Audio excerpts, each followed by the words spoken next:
Greetings and welcome to In Depth. I'm Dike Rostant. Now, this conversation will be talking a great deal about connections, what those are, what they can be, the potential, significance, and history. We are doing so with the Ambassador Dr. Wallace W Williams. You don't want to miss this one.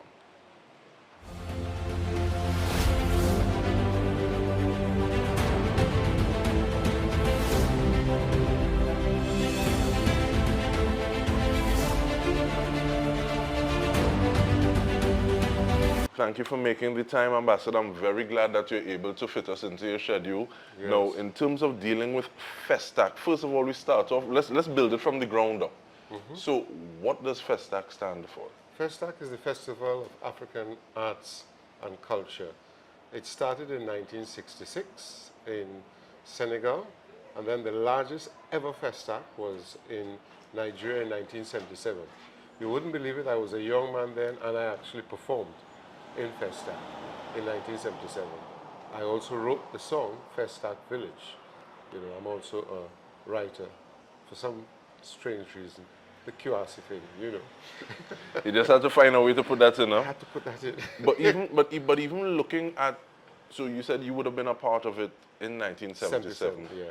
But from what I read about it, you also had the likes of Sonny Ade Yeah. hosting Slinger Francisco, the Mighty Yes, Sparrow. yes. What were some of those things that you would I mean, also remember Festac from that time? 1977 to me was one of the greatest gifts that Nigeria gave to the African diaspora and the African continent.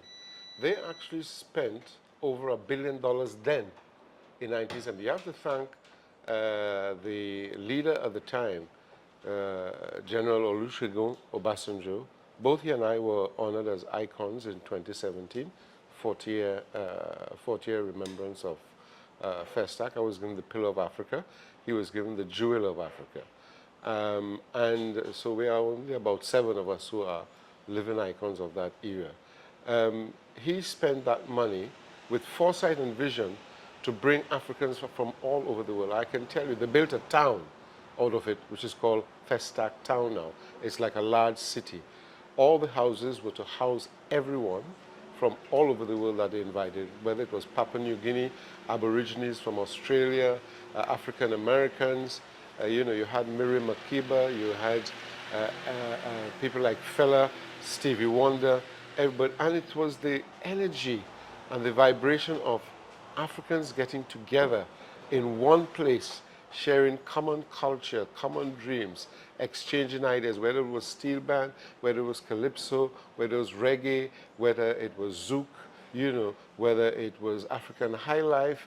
And then you saw the beauty of the fashion, the dances, the drumming. So it was total energy. And for me, that was the beginning of my turn of events, because I then decided I will go back home to Nigeria. And I say home because Nigeria is now my home. I live in Nigeria and I also live in Kenya. And I made a decision then that President Obasanjo said, just like Ghana is doing now Operation Joseph, Africans in the diaspora come home. And I went back and I made a life there in Nigeria for myself. So Festac was significant to not just me, but many like me who took up the call to come back. So Festac is, you know, putting together the colloquiums we had, talking about Pan-Africanism, talking about things that matter to us as Africans. You know, it is what Festac has done and continues to do.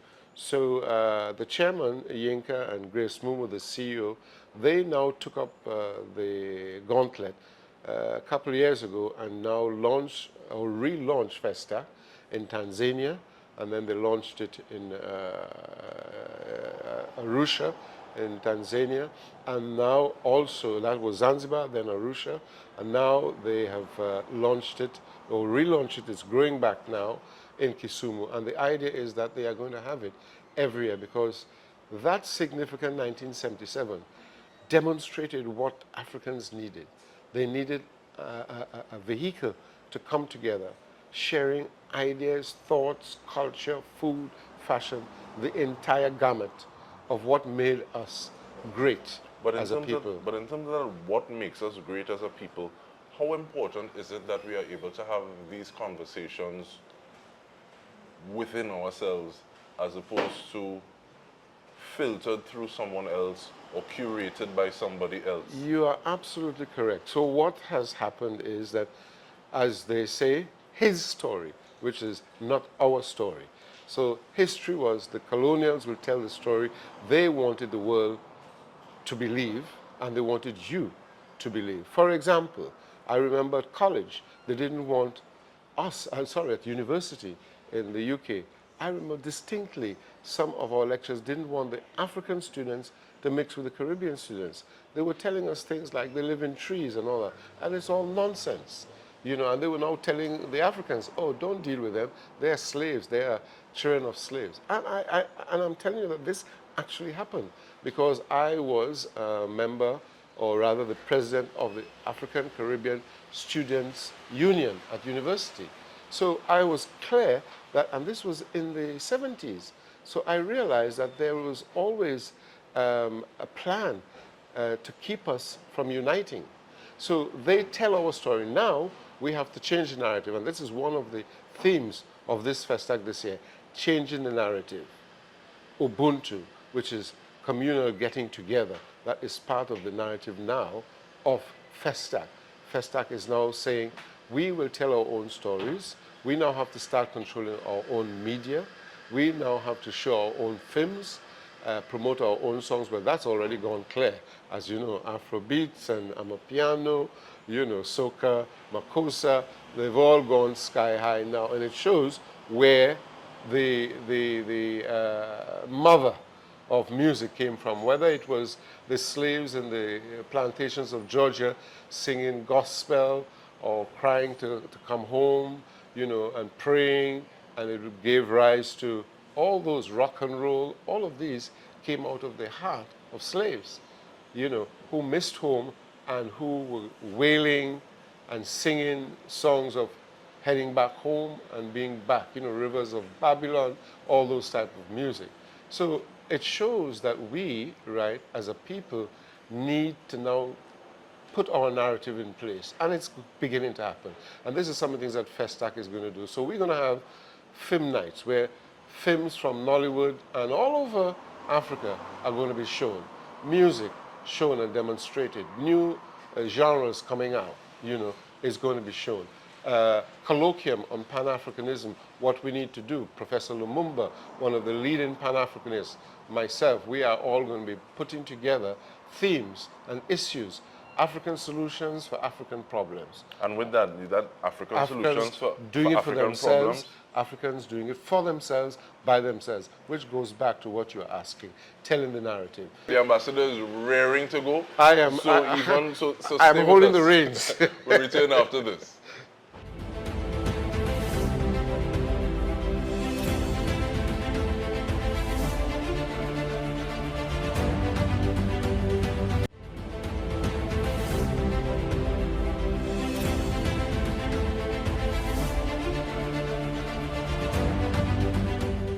Welcome back. We're having a spirited conversation with Ambassador Dr. Wallace W Williams, and we're looking at Festac. But even before we get into Festac again, specifically, the intention that you're approaching, the way that this narrative is being changed, yeah, I think is influenced greatly by this term, this idea, this theme, this concept of Africacy. Yes. Explain it for me, please. Yeah, Africacy. Well, myself and Professor Lumumba, who we both are, current Pan-Africanists that are very passionate about changing the narrative. We sat down and we looked at democracy. We sat down and we looked at, as intellectuals, we looked at socialism. We looked at communism. When you look at all these systems, they're alien to Africa. Africa had a structure before. Kings, chiefs, village, the community, carried everyone, from elders right down to babies. A village took care of a child, took care of your elders, took care of issues, etc. And we coined the term Africacy, which meant Africans are doing it for themselves, by themselves. We must have African solutions to African problems. African guidance, African governance, African structures, African framework, Ubuntu, the idea of communal living, the idea of, you know, if I don't eat, you you don't have something to eat. When I get something to eat, we all eat together. We all share. You know, if you remember the old days, I am not sure how old you are, but in our day, when growing up with our grandmother and so, they still had that sense of Africanism. We will all have food on a banana leaf, and everybody will sit on two sides, and you'll be eating. You know, the same structure exists in Africa, where you eat together communally, and the elders eat first, and then when you're eating, they notice if you are greedy to grab, they know something about your character.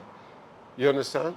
They can tell, hey, you got to watch him. He's going to be very greedy because if he's not respecting the order. So there's this level of hierarchy and the fact that I am because we are. Yes. So looking at the structure of how it is we go in this communal, and so like Rastafari will speak to this livity, this way of life. Yes. And but also looking at the fact that you spoke about alien forms of governance being foisted upon us, and it's almost as though, why should it be that in order for you to develop, for you to strive, for you to go forward, I need to go in the opposite direction as opposed to all of us going together?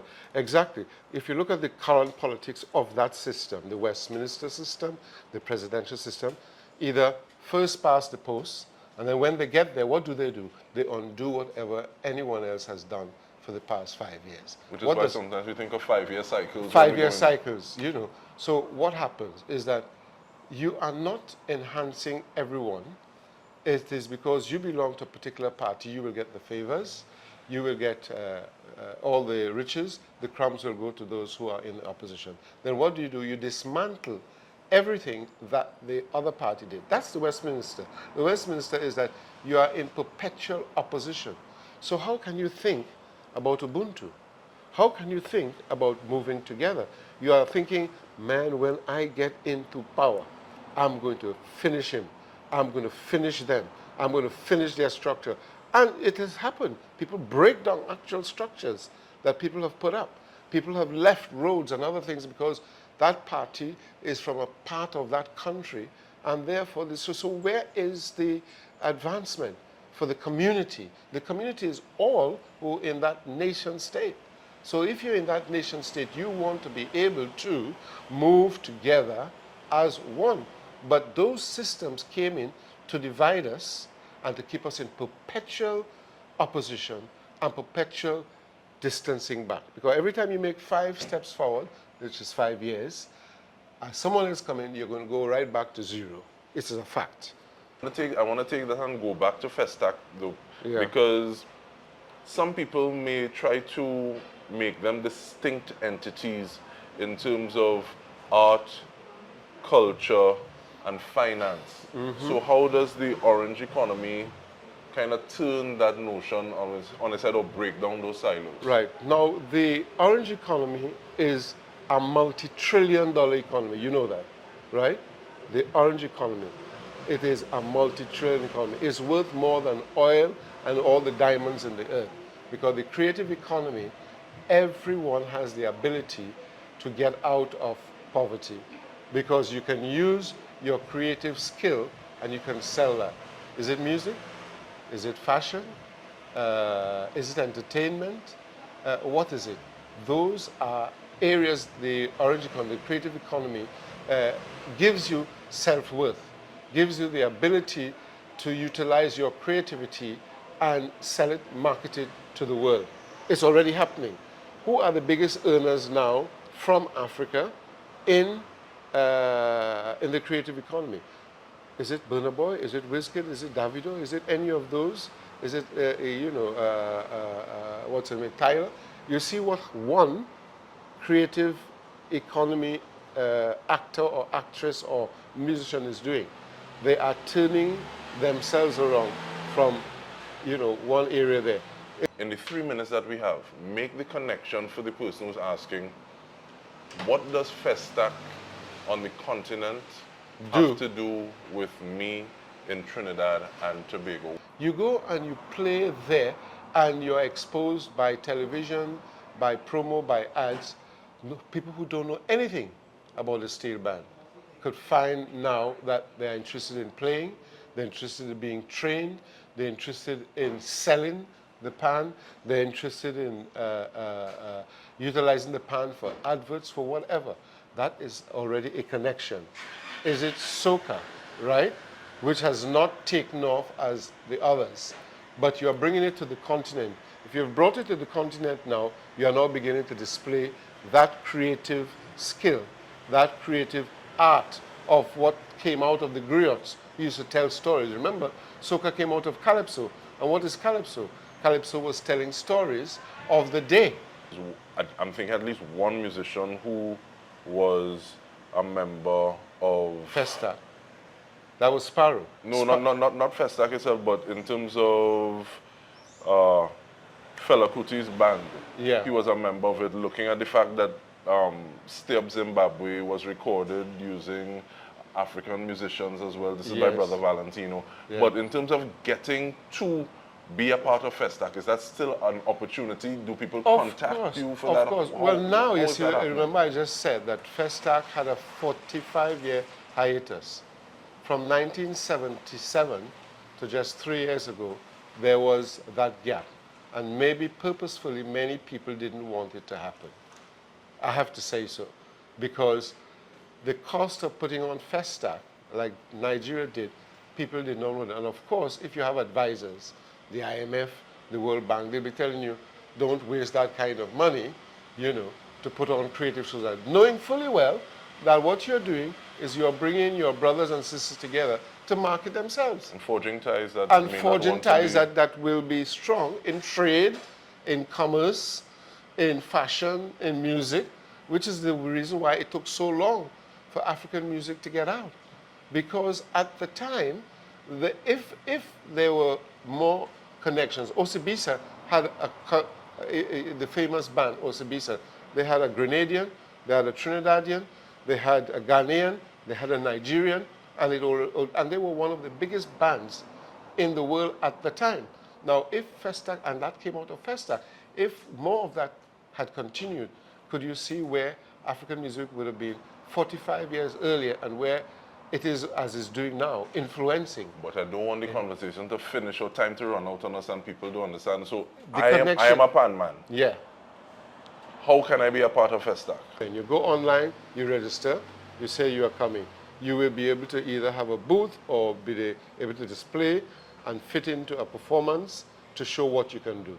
You are now displaying to a captive audience, right? So it is getting out there, taking the chance, taking the risk, and resisting and coming and saying, I want to be part of this. Because I was part of it, and I know I am talking now from actual experience and history, what it did for me. We have to do this and get our people back on track together and not be afraid to start working together and taking risks. I tell people, you go on an aircraft, any aircraft going to Africa, and check this out yourself. The flights are full. 80% of people on that flight are non-Africans, Asians, Europeans, yet they tell you, don't go to Africa. It's poor. It's nonsense. That reminds me of somebody who said, nah man, don't eat that, that's good for you. Yeah. It's because they want it. They want it, exactly. But on that note, in terms of changing that narrative and doing it together with that spirit of Ubuntu, we want to thank you very much, Ambassador Williams. And on behalf of the entire TTT team, this has been In Depth with me, Dike Rostant. Thank you so much for joining us.